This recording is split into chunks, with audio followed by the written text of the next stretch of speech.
Today we will start a new chapter, chapter number 2 of class 9, which is atomic structure.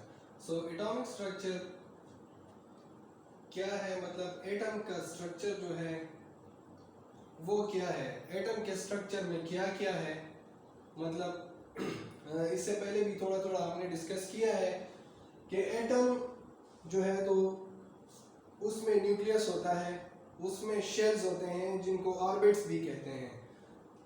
Fundamental particles के बारे में पढ़ा था कि फंडामेंटल पार्टिकल्स क्या है, इलेक्ट्रॉन्स, प्रोटॉन्स, न्यूट्रॉन्स, सब एटॉमिक पार्टिकल्स जो हैं। तो इलेक्ट्रॉन्स शेल्स में होते हैं, प्रोटॉन्स, न्यूट्रॉन्स जो है तो न्यूक्लियस में होते हैं। सेंट्रल पार्ट जो एटम का होता है उसको न्यूक्लियस कहते हैं।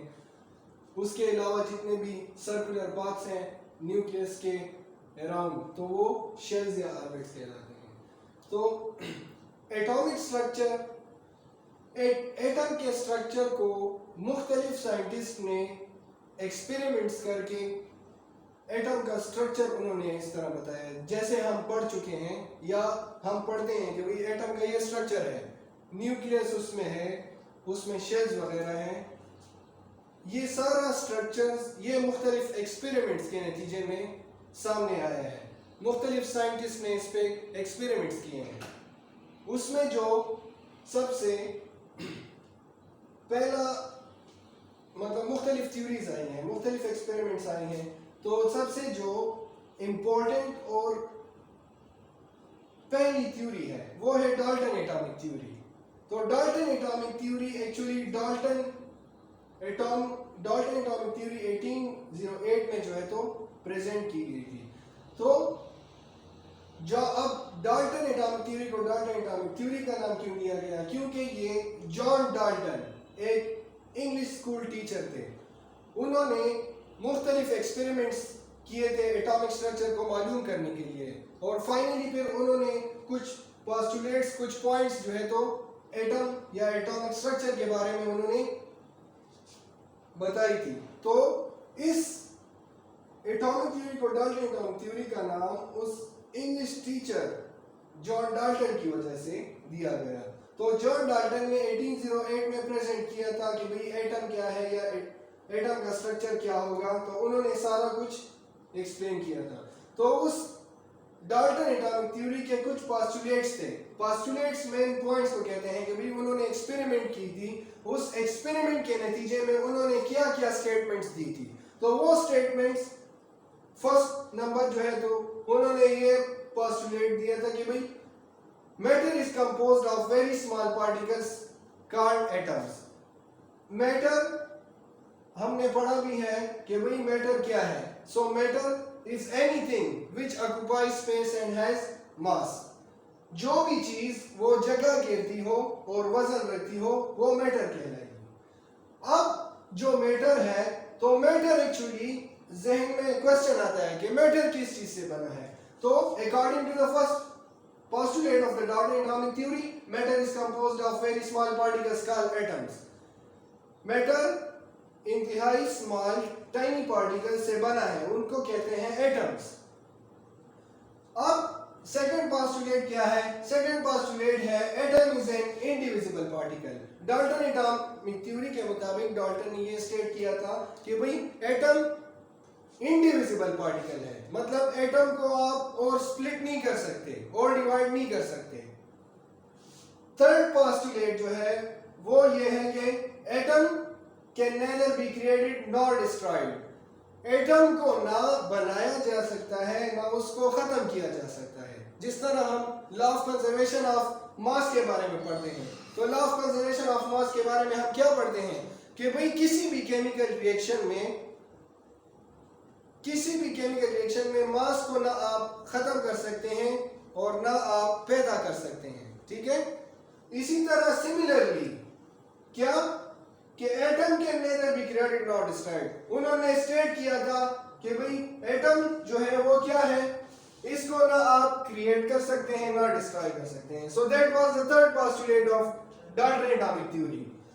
अब पोस्टुलेट नंबर 4 क्या है कि भाई atoms of particle particular atom, किसी भी पर्टिकुलर एलिमेंट को अगर आप लेंगे तो उसके जो एटम्स हैं तो वो आइडेंटिकल होंगे। फॉर एग्जांपल हम लेते हैं कार्बन लेते हैं, ऑक्सीजन लेते हैं, सल्फर लेते हैं, फास्फोरस लेते हैं, जो भी एलिमेंट आप उठाएं और उस एलिमेंट्स में जितने भी एटम्स मौजूद हैं तो उस एटम्स की कैरेक्टरिस्टिक्स, उन कैरेक्टरिस्टिक्स में क्या आएंगी, साइज आएगा। मतलब उस एक, फॉर एग्जांपल हम कार्बन को उठाते हैं तो कार्बन में जितने भी एटम्स हैं तो वो एटम्स, उनके साइज, शेप, मास और उनकी प्रॉपर्टीज वो सेम होगी। प्रॉपर्टीज में सब कुछ आ रहा है, फिजिकल प्रॉपर्टीज, केमिकल प्रॉपर्टीज, या किसी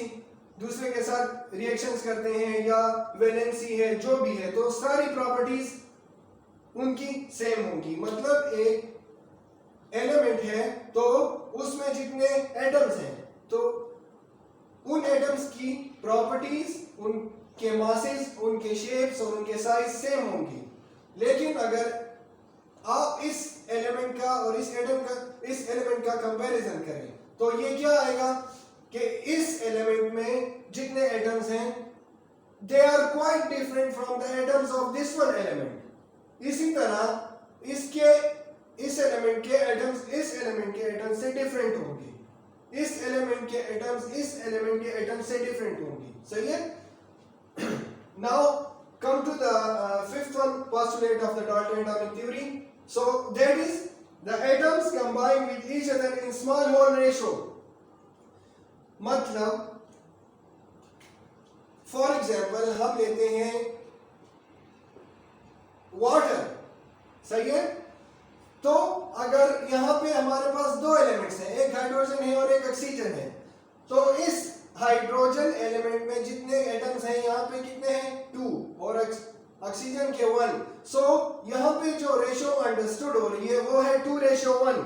सो इस स्टेटमेंट, इस पोस्टुलेट के मुताबिक कि भाई atoms combine with each other in small whole ratio number, सही है।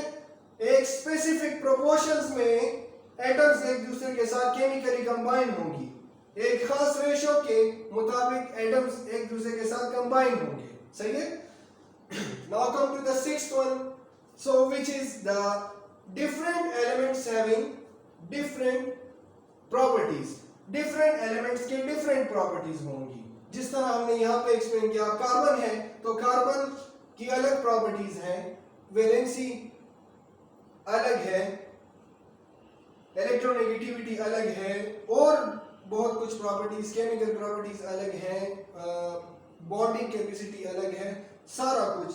इसी तरह फिजिकल प्रॉपर्टीज भी अलग है। एक एलिमेंट का दूसरे एलिमेंट से, दूसरे एलिमेंट से, जितने भी एलिमेंट्स को आप ले लें तो एक एलिमेंट की प्रॉपर्टीज दूसरे एलिमेंट की प्रॉपर्टीज से क्वाइट डिफरेंट होंगी, सही है। Now come to the last one postulate of the Dalton atomic theory.